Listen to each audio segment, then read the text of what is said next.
Hey everybody, Bandicoot Commando here, and welcome back to Marvel Rivals. Last time, I got started on reading the lore for some of the characters here, and we started with Adam Warlock. He only had one lore entry available, so until part 2 and 3 get added later on, well, yeah, I'll just have to come back to it later. So today, we're gonna do the Black Panther.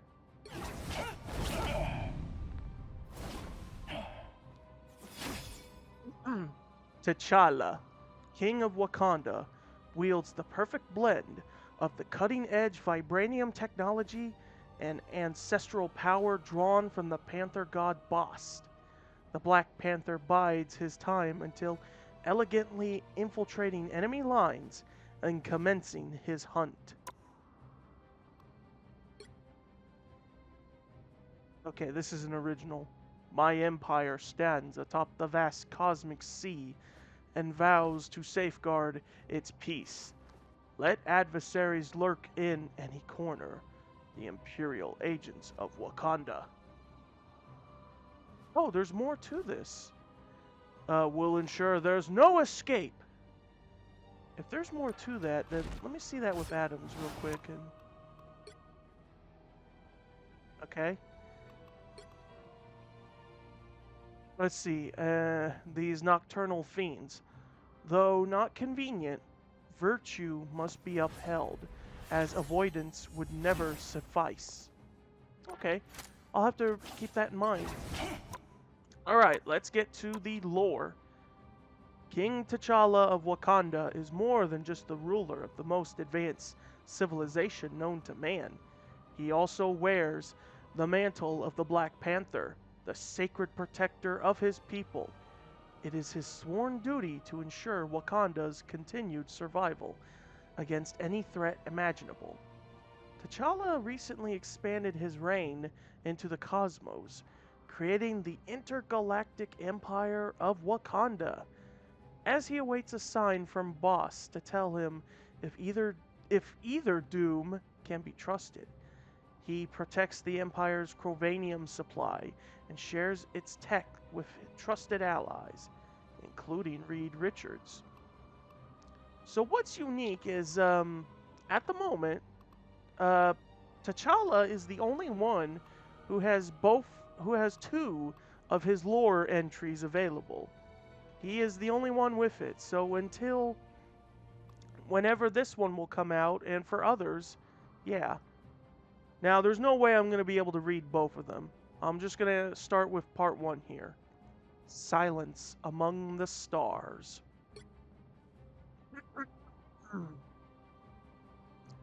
While he gazed out over the landscape of the intergalactic empire of Wakanda's throne world, King T'Challa paused for a moment to marvel at what his people had built. His mother had always dreamed of reaching the stars, but T'Challa and his sister Shuri, along with countless brilliant Wakandan scientists and engineers, had finally made that dream a reality. As Wakanda's influence spread across the galaxy, bringing more people and planets under their banner and their protection, the Wakandan ideal, progress and tradition intertwined, science and magic woven together, remained the pillar of the empire. T'Challa did his best to embody both sides of the nation's complex heritage, but on occasion he found the two at odds. Today, T'Challa stood in the hall of Djalia, listening for ancient voices that would not speak to him. The Orisha, the pantheon of gods worshipped by the people of Wakanda, had fallen unusually silent, causing great concern. Even Bast, the goddess who had chosen T'Challa as her avatar, the Black Panther, seemed to be absent from this sacred place. Perhaps T'Challa thought they simply had nothing to say, but the king of Wakanda found that hard to believe. After all, Wakanda was at war. Another king, Victor Von Doom of Latveria, had tampered with the fabric of space and time, unleashing a chrono cascade across countless dimensions. Even T'Challa's empire, which had been a safe haven for so long, wasn't immune to its effects. And now he had learned that there were two dooms from two different timelines vying for control. Both had tried to enlist T'Challa in their battles, suggesting that Wakanda and Latveria were more alike than different. T'Challa respectfully disagreed. The king of Wakanda knew better than to trust either doom, but he also knew the time would come where he would have to choose a side, not only to protect his empire, but all of existence as well. Wakanda could not remain neutral for much longer when so much was at stake. T'Challa had so many questions, all of which the gods and goddesses of the Orisha refused to answer. All of them, save for one. Not long ago, while praying to Bast for guidance and wisdom, T'Challa's humble pleas were instead answered by a goddess long banished from Wakanda. Bast's sister, Kilunia, the betrayer. I don't know if that's how you say her name, just saying. Her quest for vengeance against her sister had led to Kilunia's ruin centuries ago, and her name had rarely been uttered by the people of Wakanda since. But now, she had chosen to come forth and speak with T'Challa in Bast's absence, warning him of a darkness to come, a darkness she claimed had already tainted the Orisha. T'Challa didn't know what to believe, certainly not the words of one as treacherous as Kilunia. He dared not risk allying himself with Bast's deceitful sister, in fear that the Orisha might rain their judgment down upon the entire empire for his disloyalty. But yet, something in the betrayer's words rang true. The Orisha's silence had given T'Challa cause for concern, and now Kilunia had sowed the seeds of doubt. It was taking all of T'Challa's willpower not to let those seeds grow wild.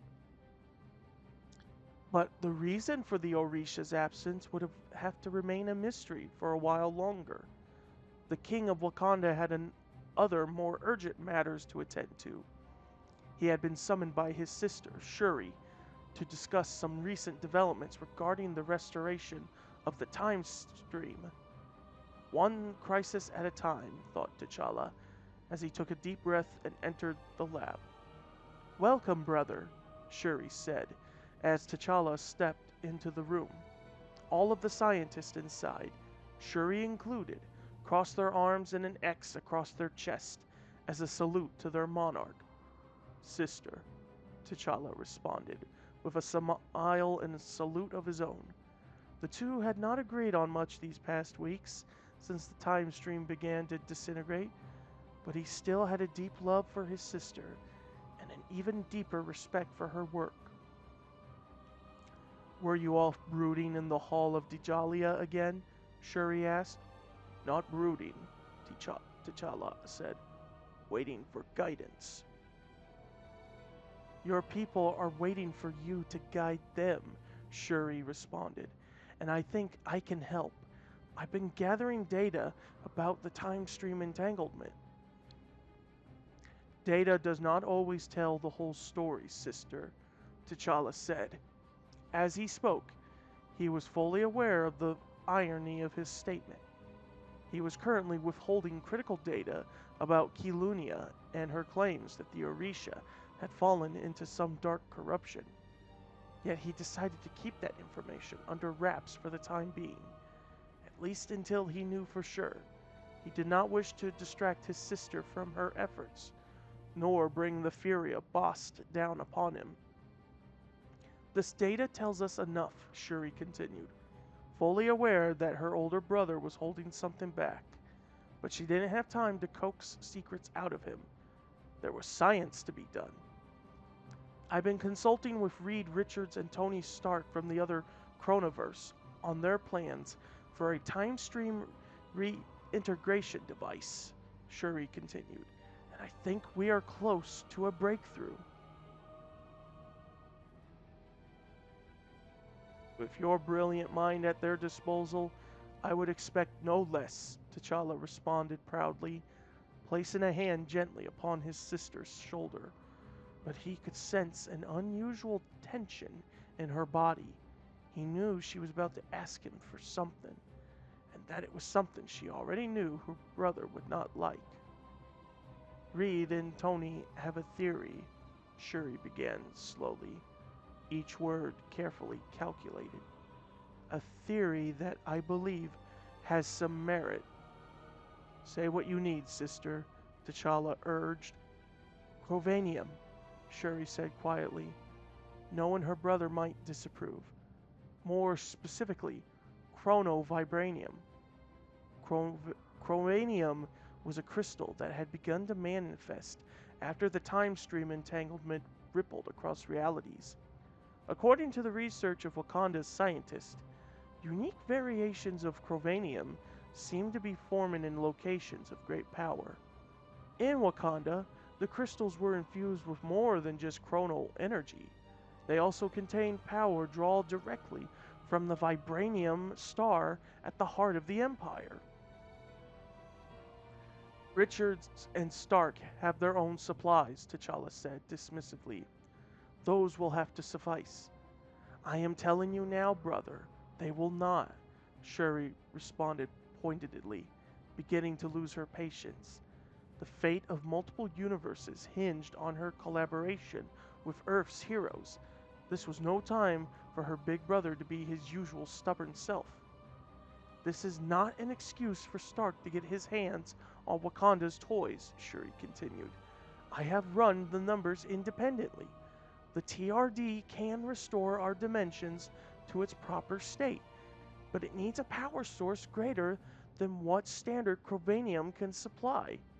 The answer is no, T'Challa said firmly. Then the question is why, Shuri said, pushing back. Whatever T'Challa was hiding from her, she wasn't about to let it bring about the end of all that is. If there was a way to get through to her brother, as there always had been in the past, she had to find it. I cannot say, T'Challa replied. Not for certain, at least. But I have reason to believe that there is a greater darkness awaiting us, Shuri. Something even the gods themselves may not be able to protect our people from. Then let us protect them together, Shuri said. For now, this is a matter I must face alone, T'Challa replied. How many times must I remind you, brother? Shuri asked. You are never alone, and neither are we. Wakanda is no longer an isolationist nation. We are a galactic force. If we wish for this empire to stand, we must begin to act as such and lead by example. That starts by sharing our resources with those in need. We still know too little about the power of chronovibranium, T'Challa said, softening slightly. We cannot risk it falling into other hands, even trusted ones, until we do. But, Shuri interjected. But, T'Challa continued, you have my permission to further your research on these crystals in hopes that we can safely unlock their secrets in order to pass them along. And until then, Shuri asked. Until then, I offer our allies unlimited access to Wakanda's greatest research, T'Challa said. Oh, greatest resource. You? Shuri wanted to scream in frustration at her brother, but instead she bit her tongue and took the compliment. After all, coming from T'Challa, those were almost as rare as heart-shaped herbs. As T'Challa left the lab, Shuri let out a sigh of frustration, knowing how much work she had ahead of her. But the king himself breathed a sigh of relief, knowing the fate of the Empire was in good hands, at least at the moment. With Shuri busy researching chrono crystals and engineering universal solutions, T'Challa could turn his full attention to the larger threat looming on the horizon. Even the pair of dueling dooms would have to wait until he could identify and locate the great source of darkness of which he had been warned. But how? T'Challa dare not reach out to Kulunia for answers. Totems of Bast were everywhere in the Empire. Even if she was not eager to answer his prayers, the Panther Goddess was surely listening to his every word, and she would not take kindly to his betrayal. Wakanda needed the Black Panther now more than ever, so T'Challa could not risk being stripped of his mantle or the power that came with it. The king walked with purpose across the center of his city, Burin T'Challa, back toward the Hall of Djalia. As he passed by, he paused at a panther statue, placing his hand gently upon its head. "Where are you, Bast?" T'Challa said. Oh, as out loud as he gazed into the eye. I should have not said that silently. Into the eyes of the vibranium sculpture. "I am here," a voice replied. The statue began to glow with the purple energy of Djalia, the Wakandan spirit plane. T'Challa instantly knew that it was Bast speaking to him, but there was a tone in her voice he had never heard before. Something sinister. "I have been waiting for you, my champion, in the shadows." "I am at your service," T'Challa said, knowing deep within that his words were not fully true. He knew that he must continue to feign devotion to the tainted goddess until he discovered the truth about her current state. "And you have served me well," Bast replied, her words dripping with darkness. "But you are not the only king in black that I have come to favor." As Bast spoke, the sky began to grow dim. Instinctively, T'Challa looked up toward the Hall of Djalia to see tendrils of ebony energy ensnaring its sacred spire. He didn't know if this was yet another side effect of the time stream entanglement or if it was the first signs of the dark presence, that of which Kulunia alluded. But T'Challa knew he had no time to waste either way. The fate of the Empire depended upon his immediate action. The Black Panther sprung forward, racing into the Hall of Djalia. T'Challa did not know what awaited him within, but he did not fear it. Not even the gods themselves could prevent him from protecting his people in their time of need. Even in the face of the greatest threats the universe had ever known, there was only one thing to which T'Challa would pledge his loyalty. Not Doom, not even Bast, just Wakanda. Forever. Alrighty, that was the end of that one.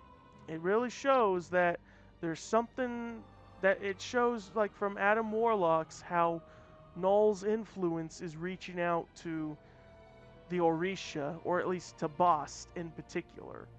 It seems the other gods at the time being are safe, because we know Odin is currently in Odin's sleep, and he has to worry more about Loki running Asgard.